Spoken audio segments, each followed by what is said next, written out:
breaks up. Yeah. Okay. Hello, everyone. Okay. My turn. Jesus. Well, the Capricorn of her came out of her so fast. Yes.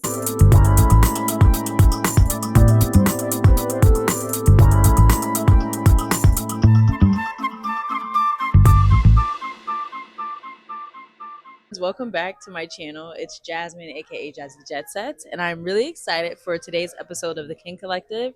Today's guest is none other than Amina Isir. She is a friend, but she is also a writer, creator, and as she likes to put it, a curator of vibes. So welcome Amina to the King Collective. Who are you and where are you from? What set am I repping? Okay, so my name's Amina Isir. I'm a byproduct of the diaspora. I'm the first person in my family born outside of the continent. Grew up in Connecticut. Tri-state girl. Yes, New England girly. Yeah. Through and through. I also consider London like a city I grew up in a lot. Yeah. What? You didn't know that about me? The Brits? Yes. Please. Yeah, I went to London when I was 18. Like, yeah, I spent months in London. And the thing is, a lot of people always like, where are you from as it's one static place. It's never a static place for me. I just live in Connecticut. I don't think I've been shaped by Connecticut, but I've been shaped by a lot of other cities. Fair. So a lot of people don't even really believe the fact that I was born in America because, like, when I was born, the Somali Civil War was just about to kick off, right? So it's kind of like a lot of people were born back home and came here at an early age. And I'm like, no, this is my center. This is my beginning, is the diaspora. And I think that's why I do the work that I do, because a lot of people don't understand what that looks like. Like, you know, your friends don't ever really know what your job is or like what you do. So that's why it's like, you know what do you actually tell me about your work, Amina? Just the Somalis, they think I just interview singers and artists. And I'm like, I actually don't really interview them. Like, I talk about them and contextualize a lot of their work. But I don't ever really interview them because we don't have a culture where that's normal, and I think it's kind of weird. Like, interesting. There's obviously a language like difference. Like, even if they live here, they're just kind of like, what, they don't get it. What's American? Like, so yeah, I basically am just trying to put a spotlight on anything I think that is doing anything to be a cultural producer, like in a positive light. I started the podcast just to preserve, or just to kind of share with the world a little bit of my experience of going back home. Then it was like, let me bring my friends. Then it was like, oh, do you want to share your story? Everyone has such a cool story. Let's just have a repository of like desensationalized Somali stories, just regular stories. Similar to the King Collective. Yes. I have a podcast. I write things. I have a Substack that has the two together. And so I spent a long time really like trying to like strengthen my voice and, you know, grow quietly in the backgrounds, but through writing. Yeah, and through the podcast. I did and writing, and just also being like, I'm not gonna do things. Now I'm like, whatever. Here I am, world. Right now, Amina and I are in New York City. I have not had much Somali food, but today we came to this restaurant in Harlem called Safari. It's a Somali restaurant. It's beautiful, and we actually had some lamb shoulder earlier today. It was amazing. So before we get into more questions, Amina, tell us, today's Friday, September 26th. We had lamb shoulder for lunch. So basically, I was like, I don't think I've ever eaten lamb shoulder on a Friday, but it's a thing like across the diaspora and back home. That Friday's like, you know, it's a religious day. It's usually like the one weekend in Somalia. Like, so everyone's off on Fridays. Everyone, like, the men pray at the mosque. You saw all the men going to the mosque.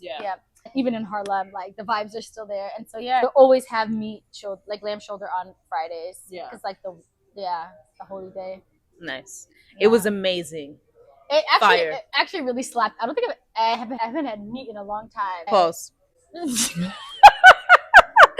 I also introduced Jasmine to having meat and rice with bananas. So how was that experience for you as a diaspora girl that probably always is eating plantains with similar meals and a lot more vegetables? How was the Somali alternative? Okay, that is a really good question. All right, Jasmine, this is her first time. You've had plantains, bro. It's just like plantains, but different. But it's a full banana. All right, you ready? Yeah.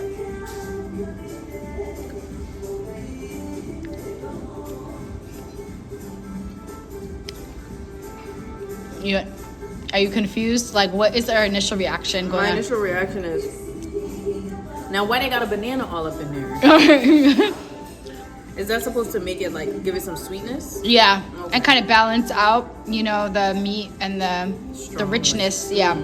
of the meat and the rice. But I like that. What? I don't want some sweet to help me. Oh, you like the rice and meat by itself? Honestly, it's just for the sake of your digestive health. Oh, really? Yeah, because you need something bad. Like, because do you notice that we don't have like too many fruits or anything? Like, I mean, vegetables. We have onions, and that's only like because we're in America. They put this many onions on the plate. So normally it would just be meat and potatoes. That stuff's gonna stay in your stomach for weeks. Okay. Shout out to the Somalis, but I am not so familiar with the game as far as like bananas go. I feel like every time I'm with Amina, she's always eating a banana with her food. Like I feel like when we were in Rwanda? when we were in Kigali, yeah, I definitely she had banana all the time, but I just kind of ignored it. And then today, when we had our dish, she brought the banana out. The banana was actually not bad. Yeah. I thought it would be a little bit out of place, but I do understand like how it brings in the flavors and kind of like the health benefits of it that you were explaining to me earlier. So how do we meet, Amina? Jasmine was my alumni board president that literally refused to accept the role and responsibility of being the alumni board president. Unpaid labor. It was supposed to be two presidents. Yeah, it was a supposed hot to be mess. co-president. And then Jasmine basically was chilling in South Africa, living her hot girl life.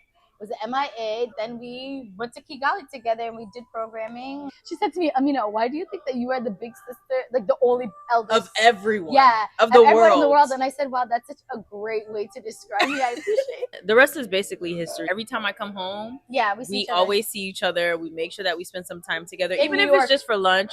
Typically, it's in New York. She's from Connecticut. Chicago. I'm from New Jersey, so we meet in New York and we just chop it up. And I thought that it would be amazing to have her on my Kin Collective show because she is definitely a voice that I feel like the world needs to hear. She does not need me to project her voice to the world or use my platform. She is already doing that for herself. I appreciate being part of global diaspora conversation because I think a lot of times, like, and it's kind of tricky for me too, is that everything I focus on is Somali. And so a lot of people are like, oh, why are you only choosing to stay within a Somali box? And I'm like, no, these are global conversations just with a Somali face. And the thing is that we just don't have access to Somali information. When I Google like African music website, I want to see what the Somalis are producing and we're missing from global conversations. My master's thesis was about diaspora returnees in Somaliland. I love that topic. Yeah, I hate it. Like, I was like, why have I been told my whole life I'm Somali? And then I go back home and they're like, ew, you're another. I theorized it, broke it down, and I'm like, first of all, nobody can also take my Somali diaspora like card when I push against how people are having very like basic conversations because we don't know how to have conversations as Somalis about important things. Like, we talk a lot, you've seen, but we don't talk about important things. And so I think that, oh my God, I love this song. This is my absolute favorite song in the world. Anyways, but we've heard 10 Somali songs since we've gone to the restaurant. Every time she dances, hums the melody, sings the song, and then follows up with, oh my God, this is my favorite song ever. This is my actual favorite song ever, though. This is Nim'an Abdurrahman Hassan Hila and Idil Bakhad. And then it's basically like, I've been praying for you. If I ever get married, you know, maybe I'll dance to this song, like as my wedding song. I mean, because I kind of did share what my thesis was about, but I was like, I wasn't ready for that. And then I used to work with this girl who was African American, and she was like, why did you think you wouldn't have problems? And I was like, because I'm a golden first child. You know, now as I talk about my Somali experience, I'm very much like, I'm coming at it from a diaspora angle. And I learned that from African Americans, like in the States. Like, nobody does diaspora like African Americans when it comes to cultural producers, when it comes to documenting their history, when it comes to even remembering their history or needing to remember their history. I learned all of that from the African American experience. I read this one book one time. I think it's called like Some Sing, Some Cry. And it was written by the Nutsia Shange, I don't know how to pronounce her name, but the one who wrote For Colored Girls, who consider her and her sister. Her sister's name's like Ifa Baye, something like that. And it was a multi-generational text of just the women in their families. It's like this big. And I was like, okay, so in Somali culture, like every name after my name is all my like paternal like ancestors' names. So my dad, then his dad, then his dad, then his dad. I can go like 20 grandpas. My grandmas, I'm like, I know my first generation grandmas, second generation grandmas, maybe like great grandmas, but that's it, you know? So it's kind of like, why are we missing so much as women from history? So yeah, basically I just kind of was like, I came into it from music first, like my engagement with the Somali space, cultural space, because I love music, I love words. Okay, so I really wanted to give the opportunity for Amina. Can you? Okay, so guys, just tell the class. So Hi, take it away. everybody. Welcome to Somali 101 with Amina Isir. So today we are in Harlem. Somalis have been in and out of New York or Harlem area since like the beginning of the 1900s. So there are some like seamen that still live here, descendants from that time. Wow. Some of them trickled into Connecticut because despite what the world thinks, Connecticut is right next door to New York. But anyway, so behind us is Osmania. Somalia gained independence in 1960. It was two colonial territories coming together, okay? Yeah. British Somaliland, Italy, Somalia.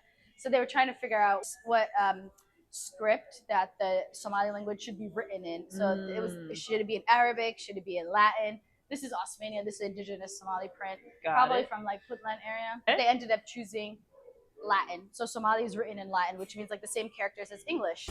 This is for the effort. I have dresses that look like this. And then what she's wearing is the other. This is a traditional the other Somali one? print. Okay. Yeah. And that is Somali 101 with Amina. She's ready, guys. Our rapid fire questions. Best city, London or New York City? London. Hands down. Okay. Let's not get crazy. Best jollof. Oh no, Senegalese, does that count? It does count. It does count. The originals, baby. They're gonna come for us so hard. I know. Please. It was her favorite Somali artist. Oh, this woman named. Okay, so I told her I have a lot of favorites. Old school favorite Sahra Ahmed Jama. New school favorite, I think I would say Khalil and Il Qais is what I listen to. Il Qais is the rapper. Okay. Favorite country that you visited? Wow, that's a great question.